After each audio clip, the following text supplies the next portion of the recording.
Hello everyone, नमस्ते। कैसे हैं आप सब? आई होप कि आप सब अच्छे होंगे। तो आज हम एलोवेरा ग्वारपाठा इसके बारे में जानने वाले हैं कि जो एलोवेरा होता है उसमें ये प्रॉब्लम क्यों होती है कि हमारी जो एलोवेरा की लीफ होती हैं उस पर ये काले स्पॉट हो जाते हैं, यानी कि काले धब्बे हो जाते हैं। हमारी एलोवेरा की जो पत्तियां होती हैं वो साइडों से मुड़ना शुरू हो जाती हैं, और जो गुद्दा होता है एलोवेरा के अंदर यानी कि इनका साइज जो है वो बढ़ना कम हो जाता है। तो इसके पीछे क्या क्या रीजन हो सकते हैं और इनके लिए हम क्या क्या मतलब सॉल्यूशन कर सकते हैं।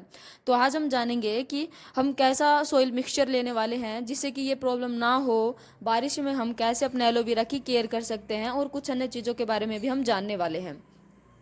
तो सबसे पहली चीज़ जो एलोवेरा को अच्छी ग्रोथ के लिए मतलब रेडी करता है, सबसे पहली चीज़ होती है सोइल मिक्सचर।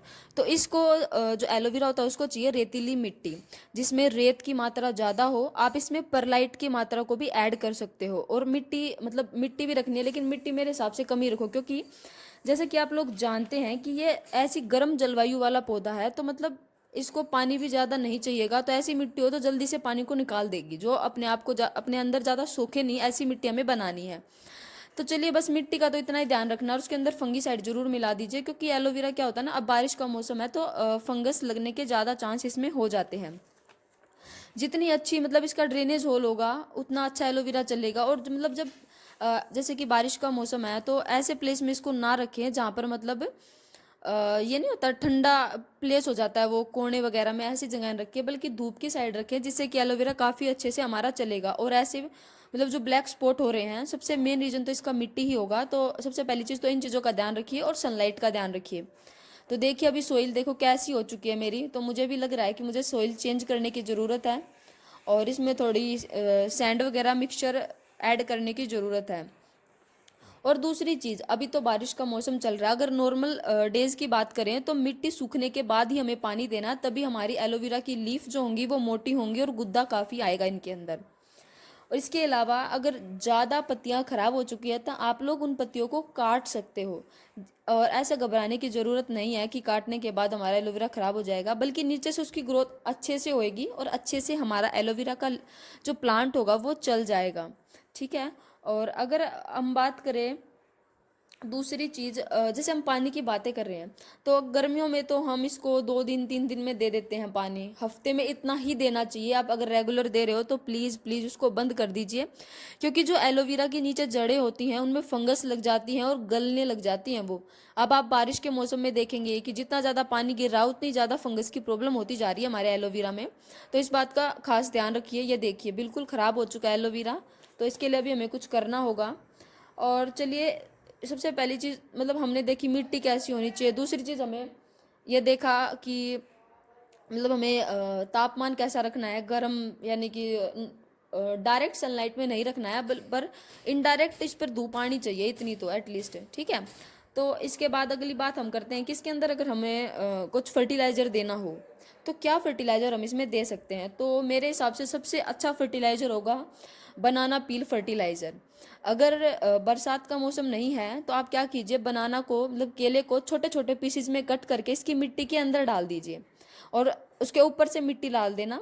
तो इससे क्या होगा, इसकी पोटाशियम जो होता है ना वो भरपूर होता है केले के अंदर, और इससे क्या होगा, मिट्टी की उर्वर शक्ति जो होगी ना वो बढ़ जाएगी और एलोवेरा काफ़ी अच्छे अच्छे से चलेगा। अगर बरसात का मौसम है तो आप क्या कर सकते हैं कि बनाना मतलब केले को क्या कीजिए, पानी में एक तरीके से बनाना पील फर्टिलाइज़र हम बना सकते हैं, लेकिन उसमें हल्दी डाल दीजिए।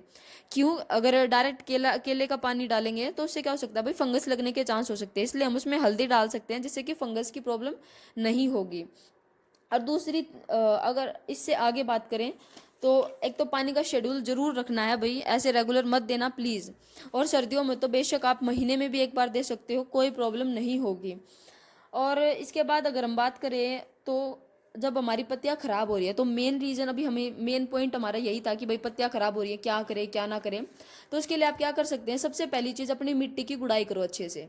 ऐसे मिट्टी की गुड़ाई करो सभी प्लांट्स जितने भी आपके पास एलोवेरा के प्लांट हैं। और प्लीज़ मेरी माने तो एक पॉट में एक ही प्लांट रखें अगर ज़्यादा हेल्दी ग्रोथ चाहिए आपको एलोवेरा के प्लांट की। अब देखो मेरा जो ये लीफ थी ये कम्प्लीटली ख़राब हो चुकी है, मतलब एक तरीके से इसका कोई यूज़ नहीं और नीचे की तरफ ज़्यादा है ये, तो इसलिए मैंने इसको हटा दिया है। इसका कुछ ना कुछ यूज़ कर लेंगे क्योंकि आपको पता है एलोवेरा के काफ़ी यूज़ हो सकते हैं हमारी स्किन के लिए। अगर हमारी स्किन बर्न हो चुकी है तो वहाँ पर भी हम इसको लगा सकते हैं, और कॉस्मेटिक्स में तो इसका काफ़ी यूज होता है।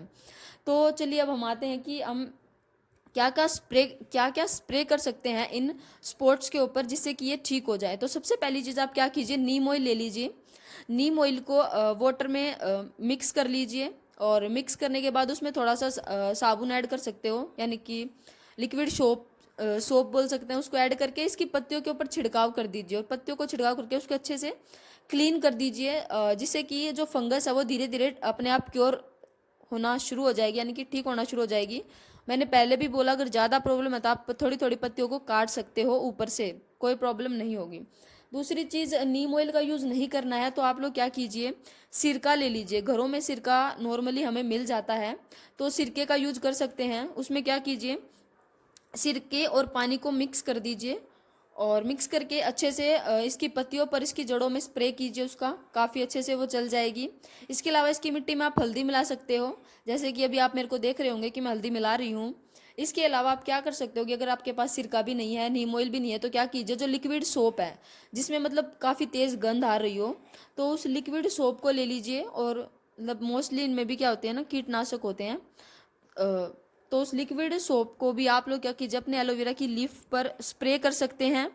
और वही पानी उसके अंदर, मिट्टी के अंदर भी आप उसको मिक्स कर सकते हैं। और लास्ट ऑप्शन यही हो सकता है कि आप लोग बाहर जाइए, मार्केट से लेकर आइए हाइड्रोजन पेरोक्साइड लेकर आइए, और उसी का यूज कीजिए अपने प्लांट में, उससे भी काफ़ी जल्दी आपको रिजल्ट मिलेगा।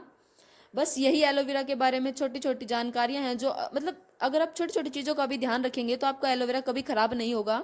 मेरे से थोड़ी गलतियां हुई हैं जिसके कारण मेरा एलोवेरा थोड़ा ख़राब हो चुका है, लेकिन अब हम इसकी केयर करेंगे तो ये जल्दी ठीक हो जाएगा। बारिश के मौसम में थोड़ा ज़्यादा ध्यान रखने की आवश्यकता है इस प्लांट की, क्योंकि इसमें फंगस बहुत जल्दी लगती है और बारिश में ज़्यादा पानी इसको मिलता है जितनी इसको नीड नहीं होती है। तो बस इसी चीज़ का ध्यान रखिए, पानी से बचाइए। हो सके तो जब बारिश आए तो एक दो बार की बारिश लेने के बाद इसको अंदर मतलब ऐसी जगह शिफ्ट कर दीजिए जहाँ पर डायरेक्ट ज़्यादा बारिश इस पर नहीं लगे, क्योंकि भाई क्या फ़ायदा उस चीज़ का कि ये धीरे धीरे ख़राब होना शुरू हो जाएगा और उससे कुछ भी बेनिफिट हमें होने वाला नहीं है। तो देखिए हम लोग लीफ के ऊपर कैसे स्प्रे कर रहे हैं वो आप देख सकते हैं, धीरे धीरे थोड़ा थोड़ा स्प्रे कर दीजिए।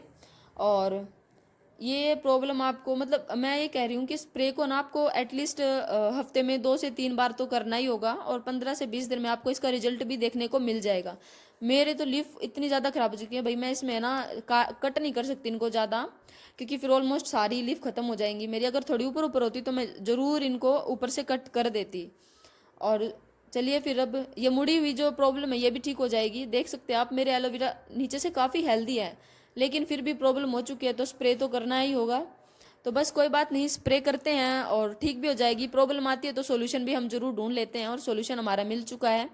तो आई होप कि आपको वीडियो अच्छी लगी होगी, और अच्छी लगे तो प्लीज़ लाइक शेयर कर दीजिएगा। तो चलिए फिर मिलते हैं नेक्स्ट वीडियो में, और प्लीज़ वीडियो को ध्यान से देखना, आपकी काफ़ी हेल्प हो सकती है। Thank you, bye bye.